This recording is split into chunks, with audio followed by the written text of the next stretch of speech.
প্রিয় দর্শক, আসসালামু আলাইকুম। আজকের ভিডিওটি ছোট আকারের সবজি চাষিদের জন্য খুবই উপকারী হবে।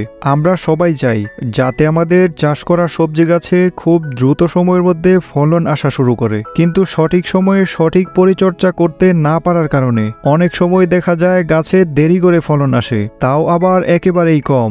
আবার দেখা যায় লাউয়ের জালি বা করা আসলেও তা বড় হওয়ার আগেই নষ্ট হয়ে যায়। এই ভিডিওতে আমি আপনাদের দেখাবো গাছের জন্য কোনো প্রকার রাসায়নিক সার ব্যবহার না করে কলার খোসা দিয়ে তরল সার তৈরি করে প্রাকৃতিকভাবে গাছের ফলন বৃদ্ধির উপায়। তাছাড়াও গাছে যদি প্রচুর পরিমাণে মিলিবাগ ও পিঁপড়ার উপদ্রব দেখা যায়, এছাড়াও যদি সাদামাছি সহ বিভিন্ন পোকা দেখা যায় যার কারণে গাছের জালি বা কড়াগুলো নষ্ট হয়ে যাচ্ছে, তা থেকে রক্ষা করার জন্য এমন একটি ঘরোয়া দ্রবণ তৈরি করে দেখাবো যা গাছের জন্য খুবই কার্যকরী। তাহলে চলুন শুরু করা যাক।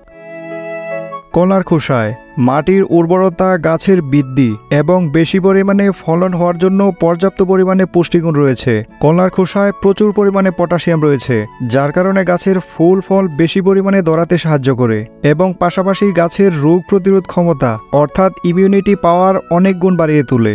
গাছের কাণ্ড ও শিকড়কে মজবুত করে তোলে। গাছের নাইট্রোজেন গ্রহণের চাহিদা বৃদ্ধি করে, যার ফলে গাছ দ্রুত বৃদ্ধি পায়। এই পটাশিয়াম আমরা বাজার থেকে না কিনেও আমরা যারা অল্প পরিসরে শাকসবজি চাষ করি তারা বাড়িতেই তৈরি করে নিতে পারি উৎকৃষ্ট মানের তরল সার, যা গাছের জন্য অনেক ভালো কাজ করবে।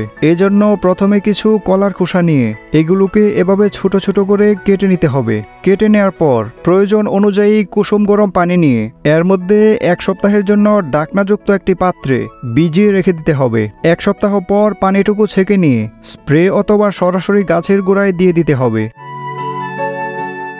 অনেক গাছে মিলিবাগ ও পিঁপড়ার উপদ্রব এবং প্রচুর পরিমাণে সাদামাছির উপদ্রব দেখা যায়, যারা গাছের কচি পাতা, নতুন শাখা, ফুলের কুঁড়ি ও ছোট ফলের রস চুষে খায়, যার কারণে ফসলের জালি বা কড়াগুলো নষ্ট হয়ে যাচ্ছে এবং এদের দ্বারা আক্রান্ত হয়ে গাছ পর্যন্ত আস্তে আস্তে নিস্তেজ হয়ে মারা যায়। এজন্য প্রথমে একটি পাত্রে 1 লিটার পরিমাণ কুসুম গরম পানি, 2 চা চামচ বেকিং সোডা এবং 2 চা চামচ হলুদের গুঁড়া একসাথে ভালোভাবে নেড়েচেড়ে কোনো কিছুর সাহায্যে ছেঁকে নিতে হবে, যাতে স্প্রে করার সময় আটকে না যায়। তারপর এই দ্রবণটি একটি স্প্রে বোতলে ভরে পরপর 2 দিন বিকেলবেলায় গাছে স্প্রে করে দিতে হবে।